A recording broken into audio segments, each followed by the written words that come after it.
This tartlet has several contrasts at once: a crumbly shortcrust base, a crunchy layer with lime, a bright mango chili crémeux, and a soft chocolate ganache.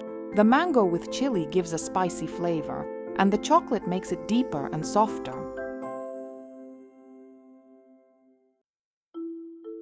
For the crunchy layer, we add freeze-dried raspberries and lime zest.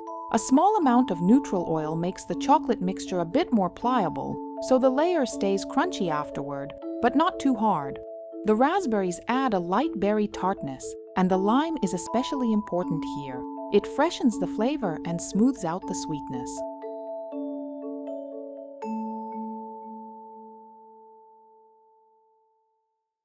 The short crust shells here need to be well baked.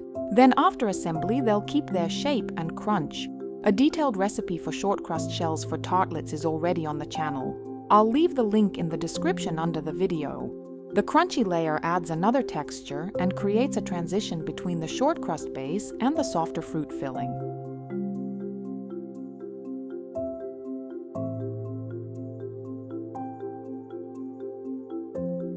Lightly press down the crunchy layer, but not too firmly to keep its texture. After that, refrigerate the tartlets while you make the crémeux.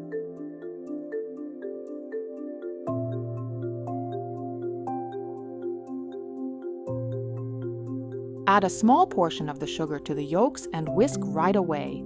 That way the yolks become more uniform and then combine better with the hot fruit mixture.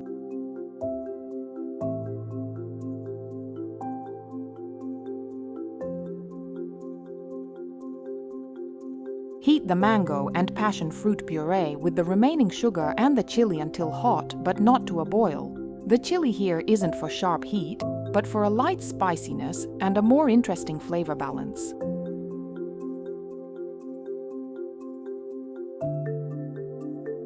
Pour the hot fruit mixture into the yolks in a thin stream, stirring constantly, then return it to the stove and cook the crémeux. Cook to about 82 degrees Celsius, but not above 85 degrees Celsius, otherwise the yolk will curdle. I always take it off a little earlier because the mixture keeps cooking from its own heat.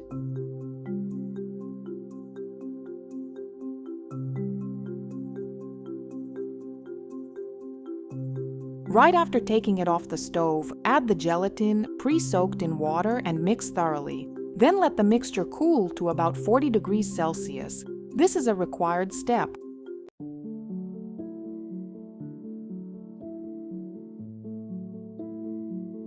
Once the crémeux has cooled, add the softened butter at about 20 degrees Celsius and blend with a blender. That way the emulsion turns out smooth, glossy, and uniform. In a hotter mixture, the butter will melt and the texture will become greasy.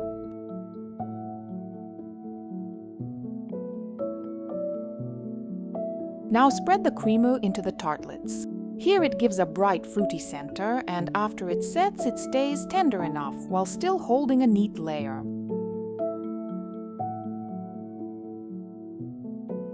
After that, refrigerate the tartlets for about a couple of hours so the crémeux can set and you can keep working.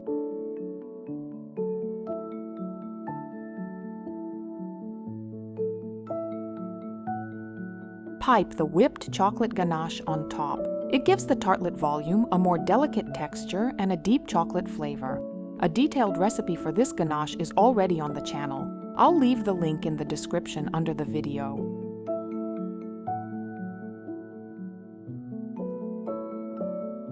It's important to make this ganache ahead of time. First let it set and whip it right before piping.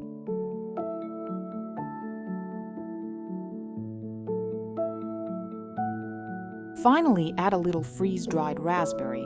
It supports the fruity part of the flavor and makes the top of the tartlet look more finished. Our tartlet is ready!